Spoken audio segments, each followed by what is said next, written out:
Jesus took with him Peter and James and his brother John, and led them up a high mountain by themselves. There, in their presence, he was transfigured. His face shone like the sun, and his clothes became as dazzling as light. And suddenly Moses and Elijah appeared to them. They were talking with him. A cone-shaped hill rises, solitary and imposing, in the plain of Esdraelon. It is Mount Tabor, in Arabic Jebel at-Tur, the mountain, already sacred to the Israelite tribes of Zebulun and Issachar. Here, in one of the most suggestive settings of Galilee, an ancient tradition, as attested by Origen to the Prince back in the 3rd century, holds that the Gospel episode of the Transfiguration took place. Sight of the revelation, symbol of the infinite, of aspiration towards the divine. Mounts are often present in the Holy Scriptures.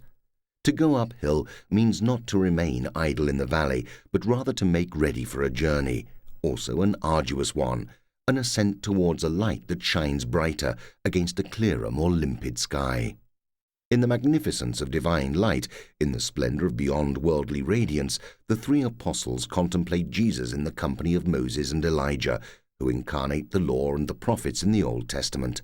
Moses and Elijah appear together with Jesus to indicate that the ancient prophecies of the Bible are fulfilled in him, and that the whole of sacred history converges and is directed toward him.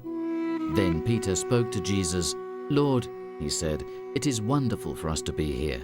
If you want me to, I will make 3 shelters here, one for you, one for Moses, and one for Elijah." Almost as if the instinctive proposal made by Peter on the summit of Mount Tabor, under the enchantment of a magnificent view over the hills and valleys of Galilee, had been fulfilled, today we can still identify buildings from every period. A Canaanite temple, at least according to some archaeologists, Christian churches and monasteries, Crusader and Saracen fortresses. In 570, an anonymous pilgrim from Piacenza reported the existence of 3 Byzantine basilicas. A century later, Arculf encountered a community of monks here, a presence also attested by an 11th century document which mentions the bishopric of Tabor, made up of 4 churches. During the Latin domination, the Benedictines erected an abbey, which Prince Tancred provided with goods and income, and built fortified walls around it. But this did not protect it from the fury of the Sultan al-Malik, who tore it down to build a defensive rampart. The latter's Gate of the Wind, or Bab el-Awa, even today marks the entrance to the summit. Christians regained possession of the mount around a century later and built a new sanctuary, which was in turn destroyed by the Sultan Bibars in 1263. The mount was left abandoned for over 4 centuries, until the Franciscans arrived in 1631. From the middle of the 19th century, the friars devoted themselves to studying the ruins of the past, and in 1924 they erected a basilica here, incorporating the remains of earlier buildings, the Crusader Church and the 6th century church.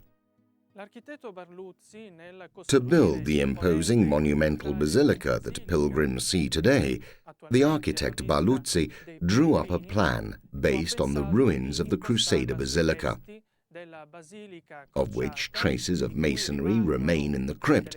We might also define it as such, which in turn incorporates the ruins of the ancient Byzantine basilica.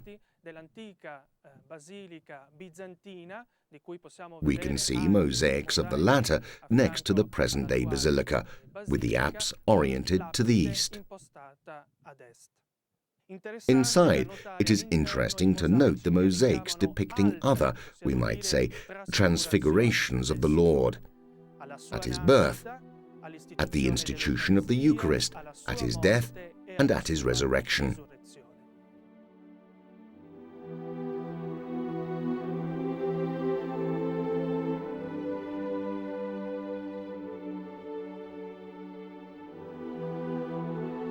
As he was saying this, a cloud came and covered them with shadow.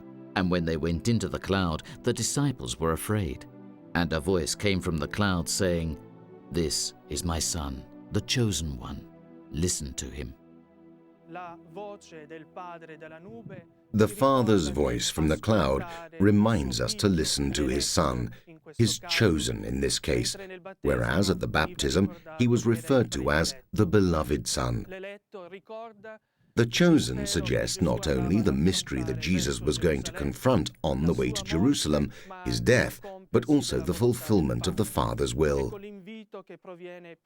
This is precisely the invitation that comes to each of us from this sanctuary, to listen to the beloved Son, the chosen one, because he has brought and revealed to us the Father's face and invites us to fulfill in our own lifetime God's will for us, even though it may be difficult.